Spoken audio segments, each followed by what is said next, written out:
política brasileira é um conjunto de propostas com o objetivo de melhorar o sistema eleitoral. As principais metas do plano envolvem facilitar a representatividade e combater a prática da corrupção. Isso é o que ela deveria ser. No Brasil, a votação das propostas é feita pelo Congresso Nacional, formado pelo Senado e a Câmara dos Deputados. Até o primeiro semestre de 2016, as mudanças ocorreram por meio de emendas constitucionais, as PECs. O pacote da reforma foi aprovado em outubro de 2017, pela Câmara, liderada por Eduardo Cunha. Foram alterados vários pontos do processo de representação brasileiro, entre eles as regras dos partidos políticos e a lei eleitoral.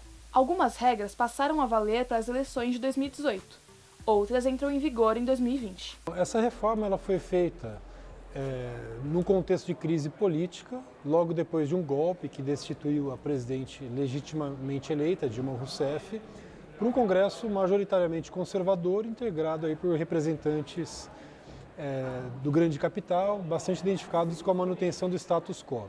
Então foi uma reforma feita de maneira casuística para preservar já os privilégios daqueles que já são detentores de alguns cargos públicos, inclusive, né?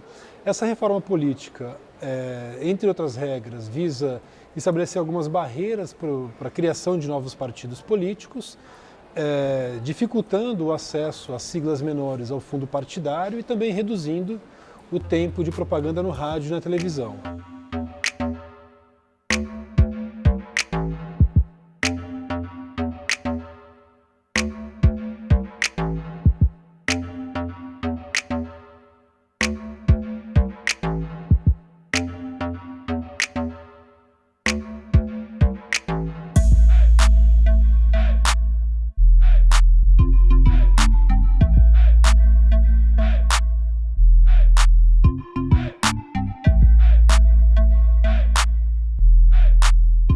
Eleitoral partidário, é isso? Para financiar a campanha. Tá, também não estava me lembrando disso. Acho que li algo sobre, mas realmente não me lembro.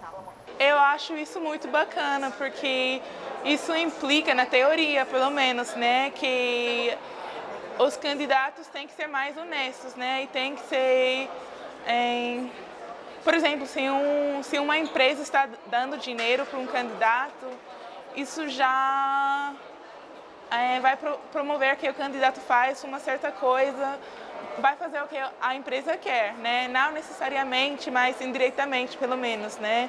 Então, eu acho importante ter essa transparência sobre de onde vem o dinheiro e qual é o motivo de dar esse dinheiro. Então, eu acho que é importante. Os partidos políticos não possuem uma atuação apenas no período eleitoral.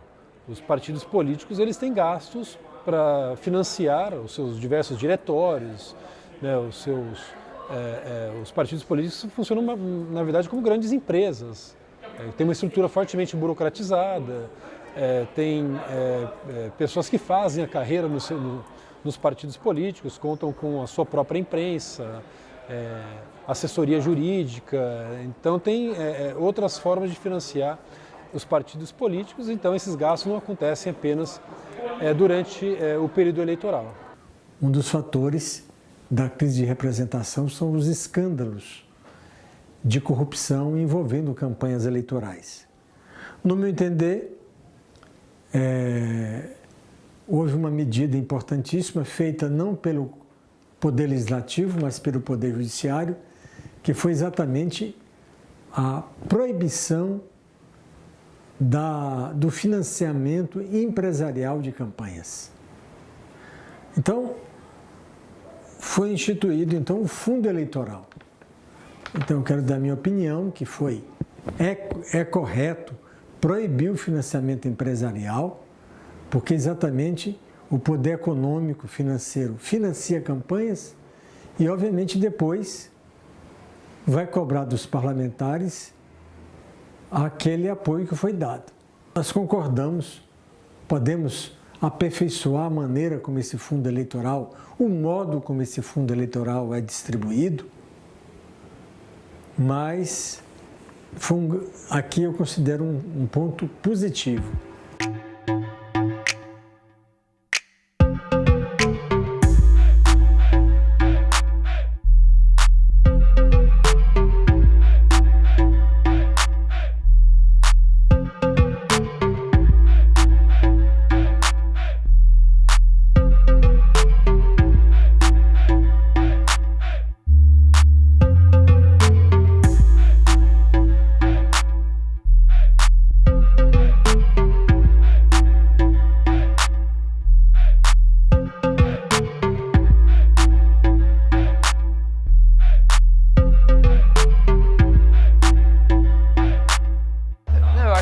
mecanismos para limitar o número de partidos, eu acho válido. Só que eu acho que o grande problema não é o número de partidos em si, mas é a quantidade de partidos que são de aluguel, assim, que não tem uma base ideológica que forma os partidos, mas basicamente as negociatas de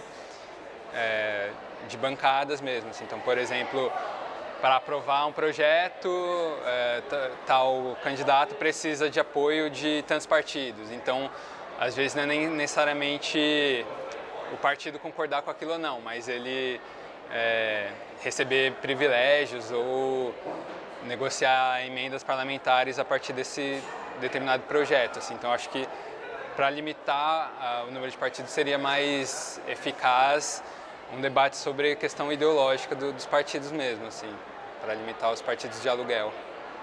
A ideia era justamente tentar evitar a proliferação de novas siglas ou evitar essa pulverização dos partidos no Congresso Nacional, mas o resultado foi completamente diferente. Isso por duas razões. E primeiro porque a mídia tradicional, ou seja, os oligopólios midiáticos, como as emissoras de televisão em rede nacional, os jornais de circulação nacional, acabam perdendo muito espaço para as novas plataformas de mídia, para o Twitter, Instagram, Facebook, WhatsApp, por exemplo. Né? Então isso fez com que, paradoxalmente, o candidato com menor tempo de exposição na televisão, que era o Bolsonaro, acabou sendo mais votado no primeiro turno, e aquele que tinha o maior tempo por conta das coligações eleitorais que foram feitas. O Geraldo Alckmin acabou ficando no quarto lugar com 4% das intenções dos votos válidos. Né? Então o tiro acabou saindo pela culatra, porque também muitos dos que defenderam essas medidas como uma forma de se manterem ali no governo ou com cargos eletivos acabaram vendo a sua representação diminuindo. Então os grandes partidos, Partido dos Trabalhadores, PMDB, PSDB, todos eles perderam cadeiras, né? Alguns como o PSDB têm agora cerca de 30 deputados federais, muito pouco perto dos quase 100 que tiveram durante o governo Fernando Henrique Cardoso. A cláusula de barreira e o fim das coligações, na minha leitura, eu tenho um sentido restritivo, que a Constituição garante a livre organização partidária. Ora, se a Constituição garante a livre organização partidária, exatamente é por entender que a democracia tem que ser plural. Plural. Os partidos que hoje são minoria, se é uma democracia para valer, há que haver a perspectiva da minoria um dia se tornar maioria. E a cláusula de barreira, ela vem com no sentido de que o Congresso Nacional seja um espaço reservado para um pequeno número de legendas.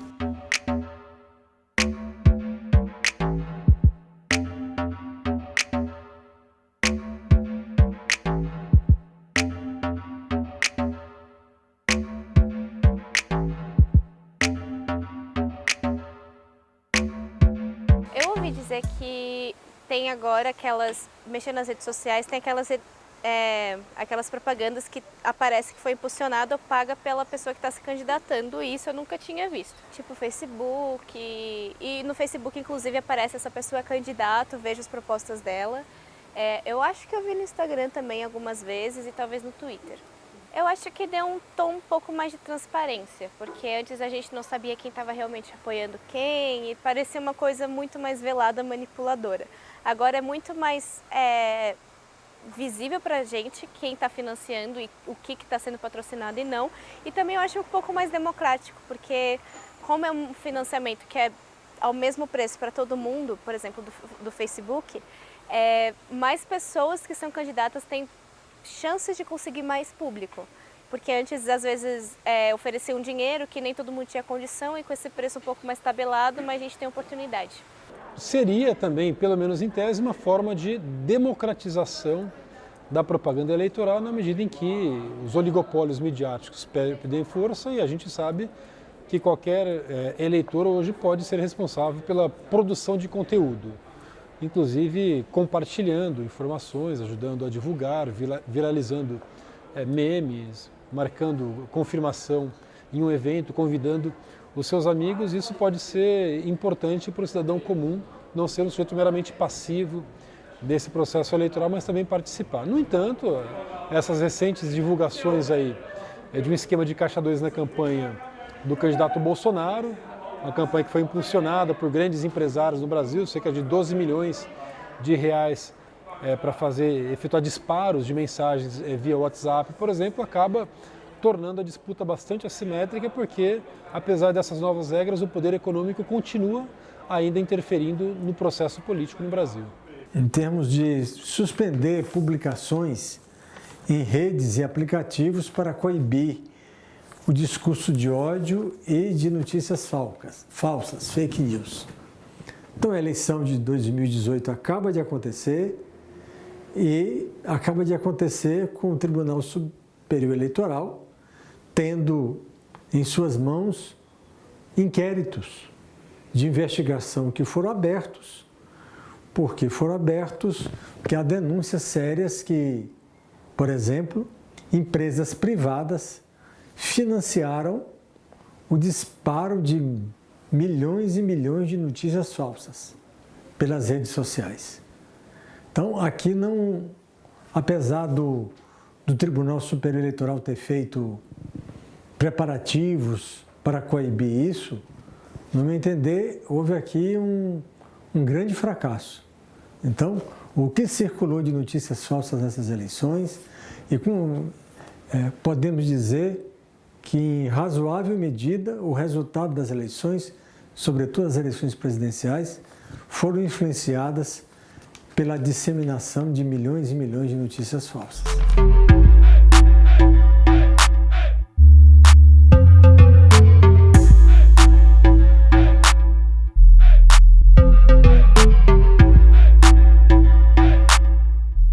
Pensar na vaquinha eu acho interessante, mas pensar no brasileiro para isso, acho que não.